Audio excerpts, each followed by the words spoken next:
गावठाण म्हणजे नेमकं काय? गावठाण म्हणजे सरकार किंवा गाव प्रशासनाने लोकांच्या राहण्यासाठी अधिकृतपणे ठरवलेला भाग.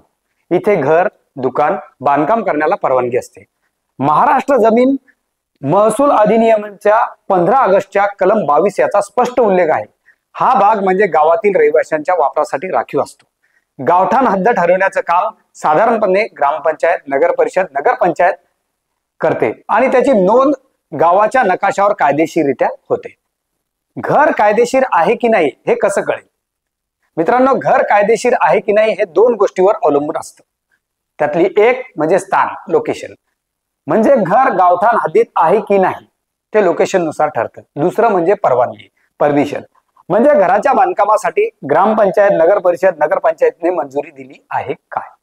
हे दोन्ही असेल तर घर कायदेशीर मानलं जातं. पण जर घर गावठाण बाहेर हद्दीत किंवा शेत जमिनीत किंवा सरकारी जमिनीत असेल आणि परवानगी नसेल तर ते बेकायदेशीर ठरू शकतं. कोणती कागदपत्र महत्वाची? 7/12 उतारा. पण लक्षात ठेवा, तो फक्त मालकीच दाखवतो, बांधकाम कायदेशीर आहे का हे दाखवत नाही. बांधकाम परवाना म्हणजे बिल्डिंग परमिशन हे अत्यावश्यक आहे. मिळकत पत्रिका, प्रॉपर्टी कार्ड असल्यास या संदर्भात ग्रामपंचायतीची मंजुरी किंवा ना हरकत दाखला महत्वाचा ठरतो. ही कागदपत्र व्यवस्थित असतील तर घर कायदेशीर आहे असं म्हणायला हरकत नाही. सोप्या भाषेत तपासण्याचा मार्ग म्हणजे 7/12 उतारा व प्रॉपर्टी कार्ड नोंद बघा, त्यात गावठाण असा उल्लेख आहे काय? ग्रामपंचायतीत जाऊन बांधकामाची परवानगी आहे का हे सुद्धा विचारा. गरज पडल्यास तलाठी, मंडळ अधिकारी किंवा संबंधित तहसीलदार, संबंधित अधिकारी यांच्याकडून माहिती मिळवा. कायदेशीर घराचे फायदे बघा. वीज, पाणी, रस्ते यासारख्या सुविधा सहज मिळतात. जमिनीचं कृषीहून आकृषिक रूपांतर करण्याची गरज नसते. सरकारी योजनांचा लाभ सहज मिळतो. बेकायदेशीर घराच्या अडचणी सुद्धा लक्षात ठेवा.